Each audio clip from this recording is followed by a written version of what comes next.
All right, welcome, Dr. Frederick White, to the IRC interview. I'm very excited to kick this off. And I just wanted to start this out with, actually, one second, before I do that, I'm Yeah, trying to get myself on the screen.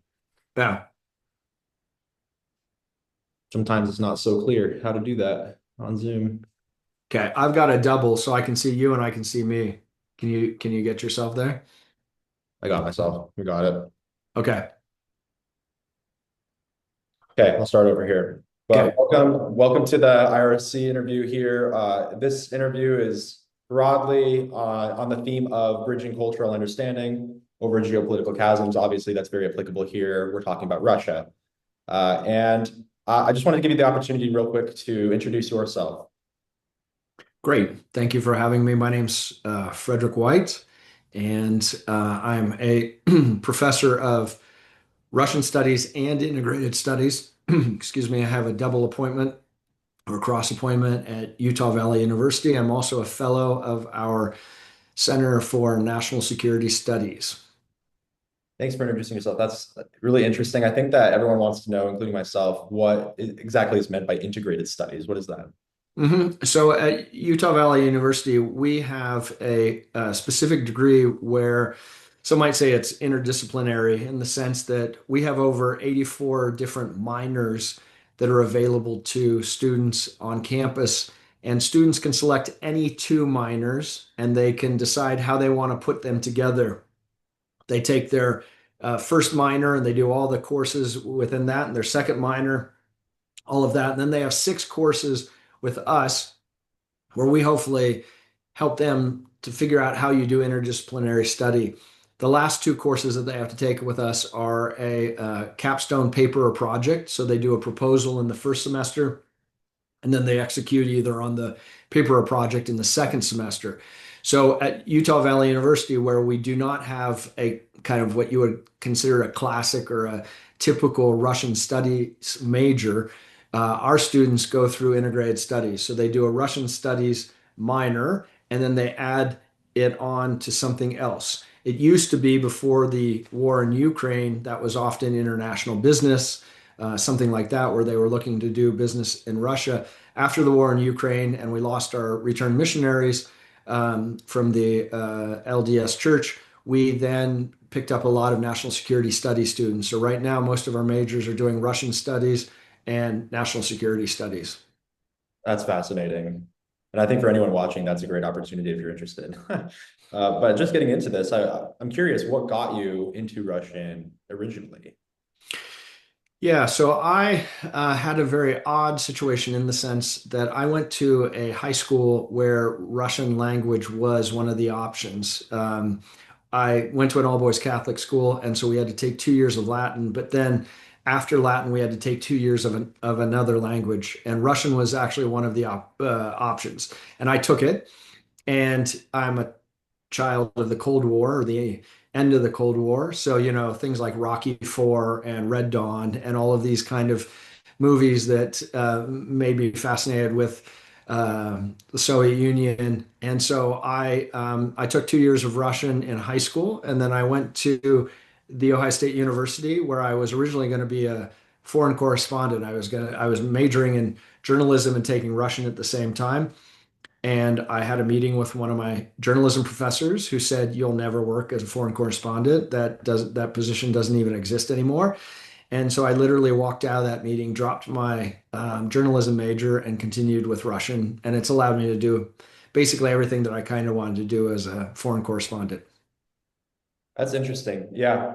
Uh, I know for myself, the Soviet Union was a huge factor. I think that Cold War movies and all of that history is super interesting. Of course, I'm not old enough to remember the fall of the Soviet Union, but the history itself was fascinating. It was one of my favorite studies in high school specifically. So, uh, Joseph, you make me feel very old. I was there at the very end of the Soviet Union. yeah, yeah. Well, I don't mean to. I don't mean You're to. good. I'm just joking with you. I'm going to jump into some questions here. You are a literature Yeah. scholar, along with all of your Russian knowledge. I mean, literature is a huge part of Russian culture. And I wanted to just ask you, from your perspective as a scholar of Russian for such a long time, specifically Russian literature and culture, what are the most common ways that Americans and Westerners in general misunderstand Russian culture today? Yeah, I think one of the things that we have to understand is that Russia, unlike the United States, has a kind of a core cultural knowledge or cultural language. Whereas in the United States, we might have, say, 50 states with 50 different reading lists and 50 different kind of curriculars, not so much with core now, but before, different standards and the like. Within the Soviet Union and even Russia today, there's really just one curriculum. And so you can be quite assured that whether you went to school in Barnaul or Vladivostok or Moscow or St. Petersburg or Nizhny Novgorod, that more or less you had the same kind of history lessons, literature, cultural lessons as everyone else in the country. And what that does then is it creates a really common cultural language where you can make references to literature, to plays, to TV, to cinema, no matter what your age is. And basically, everyone speaks that same language. And I think we'll go into it later in this interview, but and there's a reason for that. But this is why Vladimir Putin very often refers to historical or literary figures to make a certain point. And whereas an American or a Western audience may not understand why you would make a literary reference or a historical reference in this moment, the Russians understand it. It's perfectly clear to them.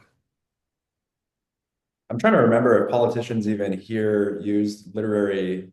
Uh, I don't think they do. I don't think they use allusions to literature much anymore. So that's an interesting cultural divide I think that we do have is just how ingrained that is into the individual psyche of Russian people. So I'm curious to hear your perspective on whether our relationship with Russian culture has changed over time. Have we always had a big divide? Has it historically evolved since, say, like the Tsarist era, or has it always been pretty similar to how it is now? Yeah, I would argue that the cultural discourse kind of comes and goes. Often the cultural diplomacy, what is called cultural diplomacy, is usually the first step towards trying to warm relationships at a kind of political or diplomatic level, right? So if we can kind of start with baby steps, right, then we can eventually get to the harder things. And so, you can just look at when there was like kind of warmer relationships and when there was colder relationships, and you can probably make parallels in terms of what that cultural diplomacy looked like. I would argue right now, it's quite obvious that we should be having young Americans speaking to young Russians and forming relationships and seeing that we're not really that different and that we can work together. And unfortunately, given the current situation, that's not happening. So that would be like one of those examples. I'll use a historic, if you will, and again literary example to kind of give you at least the Russian side of things, because I'm often better at giving Russian examples than, say, American examples. I think it's important to realize that right after the revolution, Maxim Gorky, who was at that point a very well-known across the world literary figure, tried to help his compatriots within the Soviet Union by creating a massive translation project. And the project was really the hope that every major literary work, no matter what country, what language, would be translated into Russian and available more or less for free to Soviet citizens. And the idea was that Gorky was in many ways self-taught himself, and through reading literature in particular, he felt like he had significantly raised his station in life. Right? If you read his trilogy, childhood, adolescence, my university years, you'll see that. And so his idea was that if we translate all of world literature and make it available to our Russian citizens, not only will they become more educated, but they will understand the world around them, with greater alacrity. And so, if we take that as the kind of the basis of thought that continued through Soviet and even into present Russian culture. It is this idea when we're talking about diplomacy is once you understand the literature and culture of another individual, you can kind of begin to have a conversation with them about the other stuff. Yeah, for sure. And just on along those lines, what would you say what aspects of Russian culture are best understood through Russian literature? Um, well, I mean, there's quite a few. Yeah. If you're asking me, kind of, I'll give you an example. So I have my students read The Legend of the Grand Inquisitor for specific reasons. So, a little kind of moving backwards. The Legend of the Grand Inquisitor is a section within the greater novel of Fyodor Dostoevsky of the Brothers Karamazov. And in the Brothers Karamazov, there's three brothers, and they all intensely dislike their father. And it's pretty much known that eventually someone, one of the three, or someone's going to kill their father, which actually happens. And then the rest of the novel is this kind of unraveling of trying to figure out who actually killed the father. And each of the brothers are very different. They represent different ideas, different political perspectives, different religious perspectives. Um, and at one point, Ivan Karamazov, who represents the intellectual, he he is talking to his brother Alyosha, and Alyosha is a seminarian. He's going to become a religious man, and they're kind of debating back and forth this idea. And Ivan has this very, um, uh, if you will, challenging idea that if in fact there is no God, right, then anything is permissible. Meaning, if when you go to heaven, there isn't somebody with a scorecard there that says, you did this or right and wrong. You're either going to go there or there. Then basically anything you do is okay. And to prove this point to his brother Alyosha, he tells this story that he calls the Legend of the Grand Inquisitor. And this alone is a kind of a standalone piece that I asked my students to read. And so the story of the Grand Inquisitor is this. Jesus Christ comes back to earth for the second coming, and it's during the Spanish Inquisition. So the Spanish Inquisition has just burned 100 heretics at the stake. Christ comes back and is immediately arrested and taken to a cell. Um, he then is interrogated by the Grand Inquisitor, the one who's in charge of this kind of religious, policing of the situation. And the Grand Inquisitor basically says to Jesus, "Why did you come back?" And I mean, what's interesting, Jesus actually never says anything, so it's kind of a one directional conversation. But basically, the premise is this: the Grand Inquisitor says, you kind of made a mistake. You gave human beings too much free will. Like, I know this was your thing and this is what you wanted to do. But, for the average person to stand up every morning and decide what's right, what's wrong, what's evil, what's good, what decision should I make? Is this okay? Is that okay? It's too much pressure, right, on your average person. So we as the Catholic Church, we have alleviated them from all of these decisions, this free will that really suppresses them. And we've offered them three things. It's miracle, mystery, and authority. And they love that. They love being told what to do. They love being told what's right and wrong. They love being basically fed, right, the way to act and live. And so we really don't need you anymore. You can just go, right? And he lets Jesus leave, and Jesus kisses him on the way out, and then he's gone, right? And so you would say, like, well, how does that have anything to do with the present day? Basically, what this concept, this Grand Inquisitor concept, has suggested, even into the political situation in Russia to the present day, is if you are willing to give up some of your personal freedom, we, the state, in this case, the Russian state, we will provide you with security. You will not have any chaos, and they rely heavily on the fact that the 1990s were very chaotic, collapse of the Soviet Union, a lot of organized crime, a lot of people's lives were destroyed because They had been doctors, lawyers, whatever, and then suddenly it's a very criminal organized society. And so what Putin has relied on since 2000 is exactly the same argument as the Grand Inquisitor, which is if you give me some of your personal freedom, if you're okay with not going on the internet and being able to search things out, if you're okay with giving up some of your ability to speak freely, if I can control what's in your newspapers and on your TVs, I will make sure, right, that your living conditions are secure. And so I know that's a long way of answering your question, but when when Americans try and say like, well, why are Russians not more upset that they can't internet access the internet, or that they can't have free speech, or that they can't read whatever they want, or they can't do that? I say there is a cultural understanding, right, embedded in the Russian people that without a overlording, right, whether it's church or state body to secure freedom, anything else is chaos. Wow. Yeah, that is something I've never heard before, but it's certainly true. And that could, I think that plays into what many people perceive as a Russian reservedness or a mistrust. You often see they're very quiet, or they don't necessarily trust people very quickly. Would you say that that is a role that that plays? Would you say that literature kind of, I don't know, informs that?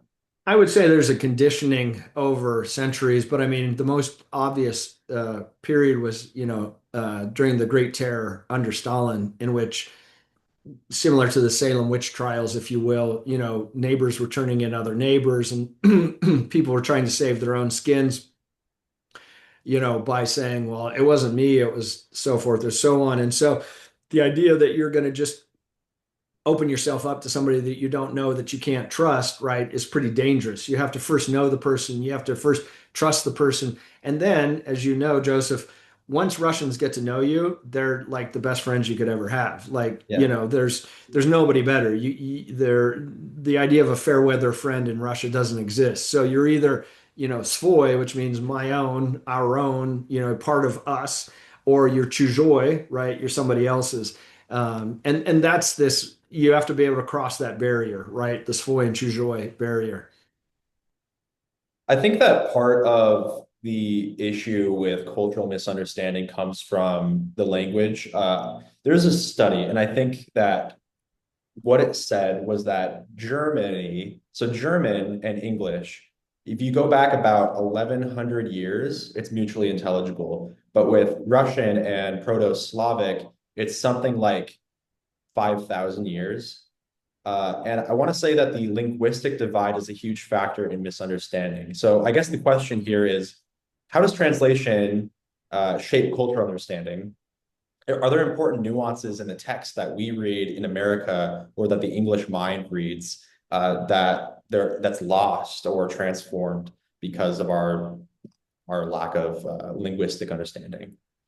Yeah, so this is a very big topic in my field, right? The field of translation and the role of the translator, how they can either facilitate or hinder understanding.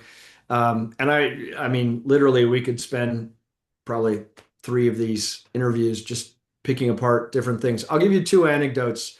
Um, I don't know if it answers your question, but at least they're anecdotes. So, most Americans came to know Russian literature through Constance Garnett. You may yourself know Constance Garnett was the one who translated Tolstoy and Dostoevsky and Chekhov and other Turgenev. And, they were the Penguin editions, modern literature editions.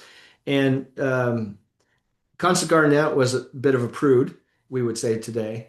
And if there was a topic or something discussed or a certain vocabulary that she didn't like, she just didn't translate it. She just like skipped it, right? Now, does that ruin our understanding of Dostoevsky, Tolstoy, and Chekhov? Probably not. If you're still reading a 700-page novel and, 8 pages have been eliminated of like vulgar language and references to something, then probably not. But it does speak to the power of the translator, right? To be able to intervene and to change the words of Dostoevsky or the words of Tolstoy, so forth and so on. So that's on the American side. I'd like to give you, I'm finishing up a book right now. Um, so Ivan Kashkin was a Russian translator of Ernest Hemingway. And Ernest Hemingway, surprisingly enough, most Americans wouldn't know this, was incredibly influential in the Soviet Union. His first kind of period of influence was in the 1930s. And this Kashkin was translating Hemingway. And what you have to understand that when I say translating, especially within the Soviet Union, it wasn't just like translating the words from one page, in English to another page in Russian. He also had to negotiate the kind of the political situation. He had to provide a specific reading that accompanied the work that often was the introduction that like smoothed over things about Ernest Hemingway that wouldn't have been truly acceptable. And so by the mid to late 1930s, Hemingway was actually accepted by the Soviet as a foreign writer who could be not only translated but disseminated within the Soviet Union. And part of this was they were still looking for their own kind of literary culture under socialist realism. This had become official cultural policy in 1934. And the idea was we need to find, frankly, kind of macho examples of men who can adapt to difficult situations because that's what our men are facing. And so Hemingway was accepted for that reason, right? Despite some of the other things that were like not very Soviet, not very good for socialist realism. What's interesting then is there was this period where Hemingway wasn't translated at all because For Whom the Bell Tolls upset the government officials. And then in 1955, after he had won the Nobel Prize for Literature, he was reintroduced and in the second, if you will, popularity, um, Soviet citizens were no longer reading Hemingway as this guy who showed us what macho masculinity looks like. They were reading him as like this kind of American symbol of freedom and individualism. And very quickly, he became this counterculture figure, read almost in opposition to the Soviet government. And so these are two different examples of translation, right? But the point is that sometimes the translator interferes in a negative way. If you believe that Constance Garnett should not have pulled out things that Dostoevsky wanted in his novel, but they could also, in Kashkin's situation, help to facilitate a writer who might not normally have made it into the Soviet literary canon. And just to finish the story about Hemingway, what ends up happening is he becomes like this almost incendiary, soft power literary figure who explodes, if you will, the idea of the Soviet collective and really works in the kind of American favor, if you will, even though the Soviet government had allowed him to be published and translated. I like that. So if I could take one bite away from that, it seems to be that translation is not inherently good or bad. It depends on how it's used, and it can work towards cultural understanding. It can also work in the other way. Although the example with Garnett is maybe not the most substantial example of negative translation necessarily, because I mean, like you said, only words, anecdotes here and there, but very fascinating. In general, you yourself learned Russian. How does learning a language change the way that somebody understands another culture, specifically in your experience? Yeah, I mean, I think anytime that you have to filter your own culture through a foreign language in order to explain it to somebody else, you're forced to look at your own culture first. What does that really mean? Um, is this a valid, right, argument? And then you have to, in some ways, explain it and defend it to somebody else. The example that I like to use is this notion that in the Russian language, there is no word for privacy, right? And I often use this when I'm talking to students. It might be very normal for some of my students to grab a book, for example, and want to go into a bedroom after a long day, and or their phone and just like veg out, right? Not have any contact with anybody. And we would consider this like I need my privacy, right? I need to go do that. Um, but my students often, or at least, previously, they lived with host families. They live in Russian families, and they would have to then negotiate the fact that that's not really acceptable to take your phone or your book and like disappear into a room and close the door and not interact. And is this because Russia is was at least based on a collective society? Maybe that's part of the explanation. But the idea is that, hey, bring your book or your phone or whatever and come sit in the living room, right? We are all sitting. So how does a student explain privacy, right, in Russian to their host family? And how do they do it in a way that's like delicate so they're not offending, right, their host family? These kind of conversations happen all the time when you're trying to negotiate a Russian or, any language, but Russian language in particular.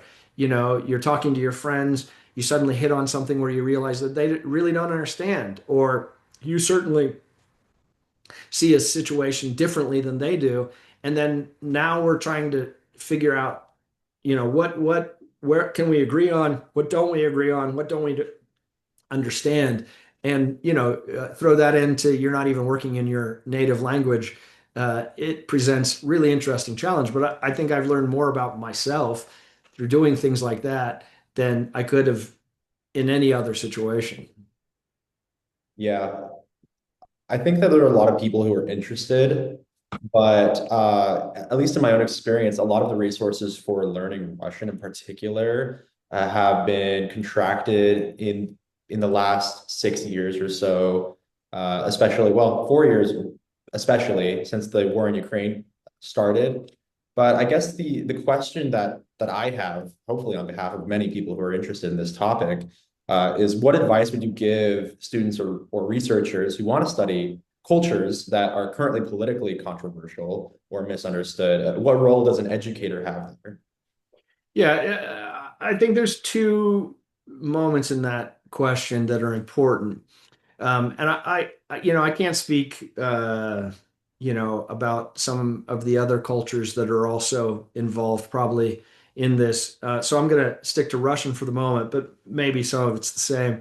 First of all, there's in departments that used to be fellow travelers, right? Say political science or even history, where you used to be able to say like, oh, there's a political science scientist at my university who does Russian politics or is a Kremlintologist or does Soviet politics.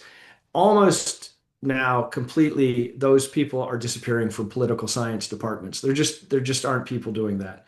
Um, Even history departments, maybe after the war in Ukraine started, people suddenly realized, oh, we need a Russian historian. But in large part, a lot of those Russian historian positions are not being filled. And there's other instances. And so one of the things I'm finding personally is those of us who are trained often in language, literature, and culture, we're now being asked to fill in roles that we did not originally plan to fill in. I didn't realize that I was going to become a fellow for our national security studies program because there is no political scientists doing any of that kind of stuff. I'm being asked to kind of fill in for. I cover myself by saying it's cultural history, but it's really history because our one historian is now in the upper administration, and they're not bringing in any more Russian historians. So on my level and in the university level, what I'm suggesting is that those of us who are trained as maybe literary specialists or film specialists, we have to be prepared to now be generalists, and by that I mean literature, culture, language, politics, history. And when, for example, someone comes to you from national security studies and says, can you teach a course on the Cold War? Teach it, right? Because if you don't teach it, nobody else is going to teach it. And then, there's a lacuna there. There's nobody who can do the Russian perspective. So I would say there's that. As far as students, right? Everything is cyclical. Everything is cyclical. And so what I would say to students is even if Russia is on the outs now, or pick another country, another culture, another whatever outs, the pendulum's gonna change. And I can tell you right now, from having to write grants and having to talk to people in the State Department, in Russian, they're desperate for people who not only can speak Russian, that's important, but second of all, have area studies knowledge. So in a lot of the jobs in the State Department, in the military, in the national, kind of three-letter agencies, CIA, FBI, NSA, they will actually pay you to continue to improve your Russian. What they're not going to pay you to do, and what they're not going to offer you, is a course on Putin's Russia or a course on 19th century literature, which you think doesn't have relevance until Putin makes a reference to a character from 19th century literature or whatever. And so, what we tell our students at UVU, we will take language and we will get you to a proficient level so that if you work for the State Department or you work for the CIA or you work for whoever, you will continue to improve that. But you're also going to get some area studies knowledge. So when Putin refers to smutnaya vremya, which is the time of troubles, which came from the 1600s, and you're like, how in the world does that have anything to do with contemporary Russia? I will explain to you how smutnaya vremya is very important to the understanding of Putin's Russia. So, you have to have a balance, right? And I'll finish with this point. We are actually preparing the next layer or the next generation of Russian specialists. So when things finally do open up, when the war in Ukraine is over, when the situation with Russia is better and things open up, there's actually a generation of specialists who know what they're talking about and can go in there and can start to do what needs to be done. Great. Uh, Specifically at UVU, I wanted to ask you if you would just put a plug out there for anyone watching who wants to know a little bit more about your preparation of the next generation. What does UVU offer? I know that obviously you're very bright. You have all the knowledge here that these people want. How do they get there? What's the opportunity? Yeah, so Utah Valley University, if no one knows, is an open enrollment university, which means that we're not just selecting the top 3% or 5%. We want you, however you are, however your preparedness is, you come, right? And we will help you achieve what you want to achieve. As far as the Russian studies program goes, we have a couple options.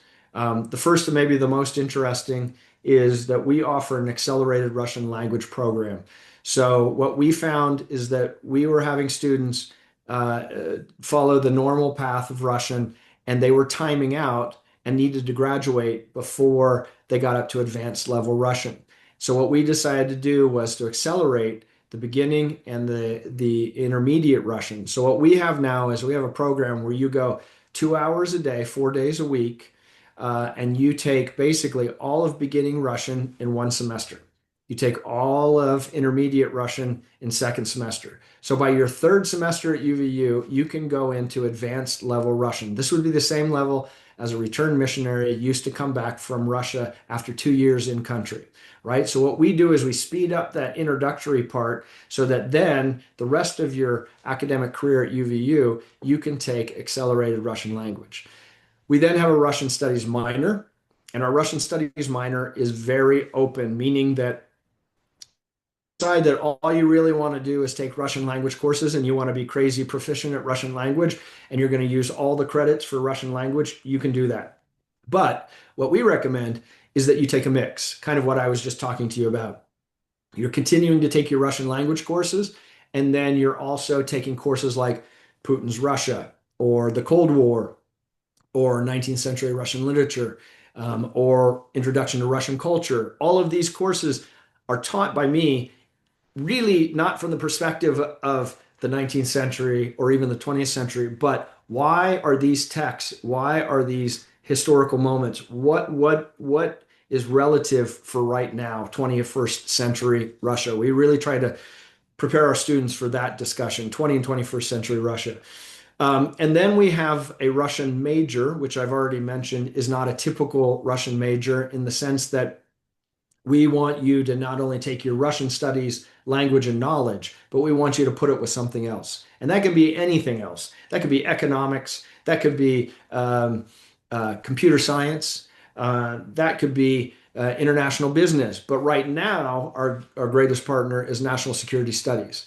And so our students do a Russian studies minor, they do a national security studies minor, and then the middle piece is they do a capstone paper or project. I have a student right now, we're writing on a paper on how Putin has used multi-plurality and civilizationism to try to justify current Russian foreign policy, especially with their invasion of Ukraine. That's the kind of things we prepare our students for, with the idea that you're not just completing a bunch of credits and then like, oh, congratulations, you got X number of credits, you've graduated.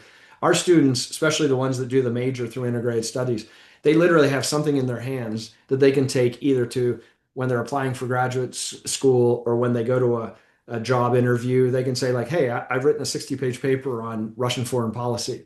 That has meaning, right? When you're trying to differentiate yourself between two other really qualified people. So we like to believe that at UVU, not only can you dictate what your Russian degree is going to look like, but also help you kind of propel you into whatever that next phase of your life and career is going to be. I hope everyone takes note of that. That's a great opportunity. I wish that people would understand that. Just coming from me, and although I don't have as much experience as you, I was a teaching assistant in intermediate Russian. And right now, the standard at universities could be a lot higher. I think that to learn any language, you need a lot of time, you need a lot of practice. And so this is a great opportunity for anyone interested.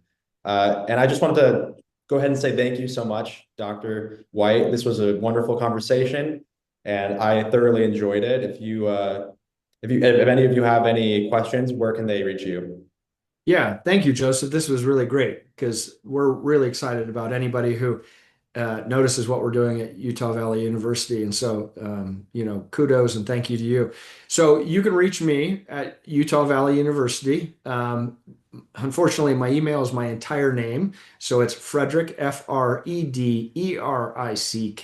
dot White, White, at UVU, Utah Valley University .edu. Please write to me. I'd be happy to answer any questions you have. And if you're interested